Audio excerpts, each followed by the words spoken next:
Hey guys, नमस्ते दोस्तों। आज के इस वीडियो में आपका स्वागत है। आज का जो वीडियो टॉपिक है बहुत ही इंटरेस्टिंग होने वाला है। मार्केट में स्पेशली फॉरेक्स मार्केट में सेशन रेंज इंपॉर्टेंट है या सेशन लिक्विडिटी इंपॉर्टेंट है, चलो उसके बारे में डिस्कस करते हैं। तो अगर आप ये ट्रेड देख रहे होंगे तो ये बहुत ही एक बेहतरीन एग्जांपल है कि मार्केट में जो प्रीवियस सेशन था, जो सिडनी सेशन था, एग्जैक्टली मार्केट वहाँ पे जाके लिक्विडिटी स्वीप किया एंड बहुत ही बढ़िया तरीके से मार्केट में हमें एक फॉल देखने के लिए मिला। अगर आप सेशन का जो रेंज है वो मान के ट्रेड करते हैं तो then this is the one of the best trade. लेकिन इस पर्टिकुलर जगह पे ऐसा क्या हुआ था कि मार्केट का इस जगह पे लंदन का ही जो सेशन था, लंदन का सेशन का जो रेंज है यहाँ पे है, लेकिन मार्केट इसी जगह पे क्यों फॉल हुआ है? बिकॉज इस जगह पे मार्केट की जो लंदन सेशन की जो लिक्विडिटी है वो लिक्विडिटी इस जगह पे है। इसीलिए मार्केट पर्टिकुलरली इसी लेवल को टेस्ट करके इसको नीचे की तरफ आया है। तो यूजुअली मार्केट में जो रेंज है और मार्केट में जो लिक्विडिटी है, इन दोनों में बहुत डिफरेंस है। तो मैं पर्सनली उतना ज़्यादा तो मार्केट के रेंज के ऊपर काम नहीं करता, मैं काम करता हूँ लिक्विडिटी के ऊपर। और आज का ये जो ट्रेड है, ये जो ट्रेड था, लकीली इस पर्टिकुलर ट्रेड में हमें सेशन का एग्जांपल भी देखने के लिए मिल रहा है, सेशन रेंज का एग्जांपल भी देखने के लिए मिल रहा है, और इसी जगह पे सेशन का लिक्विडिटी भी था। इसलिए इसका बहुत ही बढ़िया तरीके से हमें यहाँ पे रिज़ल्ट देखने के लिए मिला है। हवेवर आज का जो दिन है वो कम्प्लीटली न्यूज़ से भरा हुआ था, तो ऑब्वियसली आज का दिन एक तो बहुत ही बढ़िया मोमेंटम देने वाला है या बहुत ही चॉपी होने वाला है। तो इस जगह पे जब मैंने अपने ट्रेड पोजीशंस बनाता गया, so let me show you my entry जो मैंने अपने डिस्काउंट चैनल पे बनाया था, पोस्ट किया है। अगर आप यहाँ पे देखो यूरो 24 के जो जितने भी जो लॉट साइज़ है और जो एंट्रीज के जो प्राइस है, लुक एट द प्राइस 203, 192, 203, 193, 93, 97, 98, 92। इस पर्टिकुलर जगह पे मैंने अपने ट्रेड में कंटिन्यूसली छोटी वॉल्यूम से मार्केट सेल करता गया था। क्या रीज़न था एक्चुअली, क्या रीज़न था इस पर्टिकुलर जगह पे एक सेल ट्रेड इनिशिएट करने के लिए? आप सोच रहे होंगे कि मार्केट में इस पर्टिकुलर जगह पे जो सिडनी का जो रेंज था, इसको लिक्विडिटी स्वीप किया और यहाँ पे जिस तरीके से मार्केट फॉल हो रहा था इसके लिए आपने यहाँ पे सेल ट्रेड ही लिया होगा। Yes, that is also one एक रीज़न हो सकता है, लेकिन जो मेन रीज़न था वो था लिक्विडिटी। अगर आप इस पर्टिकुलर जगह पे इस हायर टाइम फ्रेम पे अगर आप देखोगे, यह है 1 आवर की यूरो यूएसडी का चार्ट और ये वॉल्यूम बेस्ड फुटप्रिंट है। इस जगह पे मैं कभी भी बीड वर्सेस आस्क का चार्ट डेटा यूज़ नहीं करता, मैं वॉल्यूम के ऊपर ट्रेड करता हूँ। तो इस जगह पे अगर आप देखोगे the highest volume were traded here, जब कोई प्राइस ऊपर की तरफ जाके हाईएस्ट वॉल्यूम ऊपर की तरफ ट्रेड करता है और वहाँ से रिजेक्शन मारता है, तो वो जो एक रेंज है वो एक रेंज क्या करता है, एज अ एक जोन की तरह काम करता है, एक रेजिस्टेंस की तरह काम करता है। एग्जैक्टली मैंने क्या किया, एक नया कैंडल खुलने की ओपन किया और इस जगह पे अगर आप देखेंगे इस पर्टिकुलर जो कैंडल बन रहे थे, इन कैंडल्स के ऊपर जब मुझे सेलिंग प्रेशर दिखाई दी तो मैं इस पर्टिकुलर कैंडल पे अपनी छोटी क्वांटिटी से सेल पोजीशन बनाता गया। और मुझे सबसे ज़्यादा कंफर्मेशन कब मिला, तो अगर आप ये 5 मिनट का कैंडल अगर आप यहाँ पे देख रहे होंगे तो यहाँ पे देखिए इस पर्टिकुलर कैंडल का जो फॉर्मेशन है, जो वॉल्यूम है, कुछ इस हिस्से में ज़्यादा वॉल्यूम ट्रेड हुआ है। ऑब्वियसली यहाँ पे भी हुआ है, लेकिन सिंगल प्राइस पे हुआ तो उतना कुछ ये इम्पोर्टेंस नहीं रहता। सबसे ज़्यादा वॉल्यूम हुआ है कैंडल के ऊपर के हिस्से में। यहाँ पे मार्केट ने इतना ज़्यादा टाइम स्पेंड किया है, लेकिन प्राइस को ऊपर लेके जाने के लिए वो असफल रहा, मतलब वो फेल हो चुका है। यहीं से मार्केट से फिर से तैयारी, मतलब ये जो सिचुएशन था यहाँ पे फिर से वही सेम सिचुएशन रिपीट हो रहा था। सो व्हाट आई डिड, मैं कंटिन्यूसली अपना पोजीशन यहाँ पे ऐड करता गया। तो यूजुअली क्या है कि मार्केट में लिक्विडिटी क्यों इम्पोर्टेंट है पता है?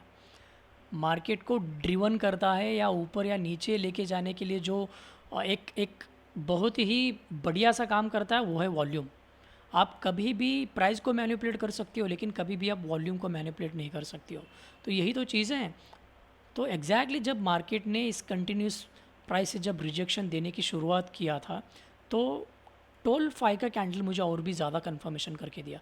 जब 12 का कैंडल इस जगह पे नीचे की तरफ इतना बड़ा बना के, इतना बड़ा फॉर्मेशन बना के जब नीचे की तरफ क्लोज दिया, तो मैंने क्या किया, जो जो अपने जो ट्रेड का मैंने एस सेल नहीं रखा था इस जगह पे, अगर आप देख रहे होंगे इस पर्टिकुलर ऑर्डर का कोई भी एस सेल नहीं था। ना ही टेक प्रॉफिट था।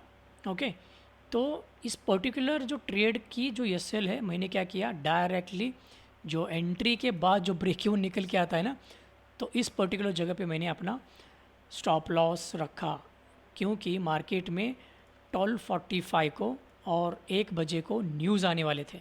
अगर सडनली वो न्यूज़ मेरे अपोजिट चले जाते तो मेरा अकाउंट ब्लो नहीं होना चाहिए, या स्लिपेज ज़्यादा होने के वजह से मेरा अकाउंट भी ब्लो नहीं होना चाहिए। इसके लिए मुझे अपना स्टॉप लॉस रखना पड़ा मुझे। तो लकीली जो डेटा मुझे मिल रहा था ना, फॉरेक्स का डेटा, वो सेइंग दैट कि हम एक एक्सपेक्ट कर सकते हैं मार्केट को अपसाइड मूव देखने की। लेकिन सडनली क्या हुआ कि मार्केट में जो एक्चुअल प्राइस आया वो क्या हुआ कि प्रीवियस से भी कम आया। तो ये इंडिकेशन करता है कि मार्केट अभी नीचे जाएगा। सो उसी का प्लस पॉइंट का फ़ायदा लेके अगर आप यहाँ पे देखोगे, ये रहा मार्केट का फर्स्ट 12:45 का कैंडल का न्यूज़ का कैंडल। जब इतना बड़ा कैंडल फॉल हुआ, so again what I did, I have trailed all the stop loss from year two year. Simple way है भाई, ट्रेडिंग बहुत ही ईजी है, लेकिन आप उसको कॉम्प्लिकेटेड कर रहे हो। अगेन मैंने यहाँ पे अपना एसएल रखा है, तो समझिए कि अगर यहाँ से नेक्स्ट कैंडल का जो न्यूज़ है अराउंड 1 PM को था, वो आने के बाद अगर एकदम से फ्लक्चुएशन हो जाता था तो अगेन स्लिपेज में यहाँ पे भी क्लोज होता था, मुझे कोई भी प्रॉब्लम नहीं था। मैं एटलीस्ट कुछ अच्छा रिजल्ट यहाँ पे बना सकता था। लेकिन इस जगह पे अगर जो 1 PM का जो रिज़ल्ट आया, again it has given a break down, क्योंकि इस पर्टिकुलर जगह पे फिर से जो न्यूज़ आया वो प्रीवियस से भी कम था। अगेन जब प्रीवियस से भी जब न्यूज़ कम आता है, उस पर्टिकुलर पेयर को एक बेरिश सिनारियो दे देता है। तो जब ये कैंडल कंप्लीट हुआ, I have close all my position. मैंने वेट भी नहीं किया कि और मार्केट नीचे जाए, क्योंकि जब बड़े बड़े बैक टू बैक इतने बड़े बड़े कैंडल आते हैं तो आपकी भूख रहती है 1 या 2 चपाती खाने की। लेकिन सडनली जब मार्केट आपको भर भर के इतना देता है तो क्लोज दिस। लेकिन एक चीज़ जान के लेने की ज़रूरत है, अगर आप रिस्क रेस टू रेट जो कैलकुलेटर देखेंगे तो यहाँ पे 1:13 दिखाई दे रहा है। अगर मैं इस पर्टिकुलर जगह पे 1% का रिस्क लेता था तो मेरा 1:13 बनता था, लेकिन मेरा इस पर्टिकुलर ट्रेड का जो रिस्क था वो था सिर्फ 0.3% का। क्यों पता है? क्योंकि back to back continuously news आने की वजह से मुझे उतना रिस्क नहीं लेना था। उसके लिए आप यहाँ पे मेरे स्क्रीनशॉट पे भी देख सकते हैं, लुक एट द वॉल्यूम 0.3 0.1 इस तरीके से मेरी वॉल्यूम थी, और मेरा रिस्क था सिर्फ 0.3। और यहाँ पे उसने मस्त वे की, मतलब बहुत ही बढ़िया तरीके से, ऑलमोस्ट लाइक 1.8 या 1.9 इस तरीके से मुझे रिवॉर्ड मिला है।